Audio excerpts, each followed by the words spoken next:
അല്ല കൂട്ടുകാരെ, ഇന്നൊരു കടലക്കറി എങ്ങനെ ഉണ്ടാക്കുന്നതെന്ന് നോക്കാം. കേരളീയരുടെ പ്രധാന ഭക്ഷണമാണല്ലോ കടലക്കറി പുട്ടും. അപ്പൊ ഈ കടല ആവശ്യത്തിന് എടുത്ത് തലേദിവസം വെള്ളത്തിൽ കുതിരാൻ വെക്കണം, പിറ്റേ ദിവസം വെക്കാനായിട്ട്.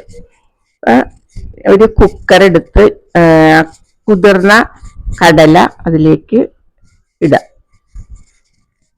അതിനാവശ്യമായ വെള്ളം ഒഴിക്കാം. പാകത്തിന് ഉപ്പിട്ട് കുക്കറിൽ മൂടി വെച്ച് 3-4 വിസിൽ കേൾക്കാം. 5-6 മിനിറ്റ് മതി.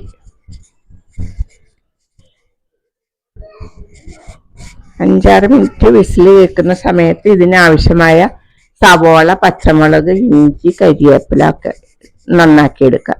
ഒരു ചീനിച്ചട്ടി ചൂടാവുമ്പോൾ പൊടിയായിട്ട് എരിഞ്ഞ സവോള ഇട്ട് പാകത്തിന് വെളിച്ചെണ്ണ ഒഴിച്ച് താളിക്കാനായിട്ട് ഇടാം. ഞാൻ ഇതിന്റെ ഒപ്പം തന്നെ പുട്ടും ഉണ്ടാക്കുന്നുണ്ട്. പുട്ടിനുള്ള പുട്ടുവടാണ് ഗ്യാസിൽ വെച്ചേക്കുന്നത്.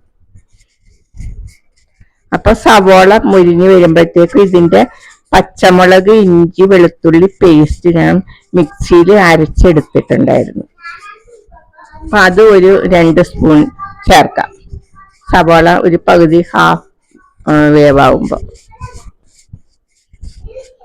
അപ്പൊ ഇത് പേസ്റ്റ് ഒന്ന് വെന്ത് വരുമ്പോഴത്തേക്ക് ഇതിനാവശ്യമായ പൊടികൾ: മഞ്ഞപ്പൊടി, മല്ലിപ്പൊടി, മുളക് പൊടി, മസാലപ്പൊടി, ലേശം കുരുമുളക് പൊടി ഇടാം. ഇതെല്ലാം കൂടി ഇട്ട് നല്ലപോലെ ഒന്നുകൂടെ ഒന്ന് മൊരിയണം.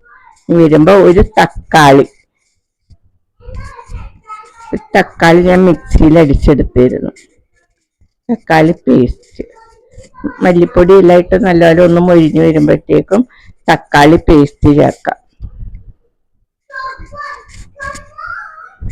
തക്കാളി പേസ്റ്റ് ചേർത്ത് പിന്നെയും നല്ലപോലെ ഒന്നുകൂടെ മൊരിച്ചെടുക്കണം.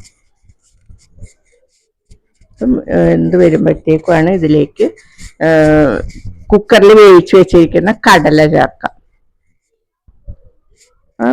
വെള്ളം ചാറ് കൂടുതൽ വേണമെങ്കിൽ കൂടുതൽ ഒഴിക്കാം, ഇല്ലെങ്കിൽ അതിനനുസരിച്ച്. ചാറ് തിളച്ച് കുറുകി വരുമ്പോൾ സ്റ്റൗ ഓഫ് ചെയ്യും.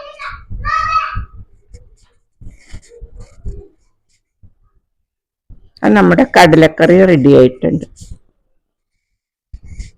വീഡിയോ ഇഷ്ടമായ എല്ലാവരും ലൈക്ക് ആൻഡ് ഷെയർ ചെയ്യണേ. ഓക്കെ. രാവിലെ ബ്രേക്ക്ഫാസ്റ്റിന് പുട്ടും കടലക്കറി, കഞ്ഞിയും കടലക്കറി ഒക്കെ കഴിക്കാം. കേരളീയരുടെ സ്വന്തം പുട്ടും കടലക്കറി.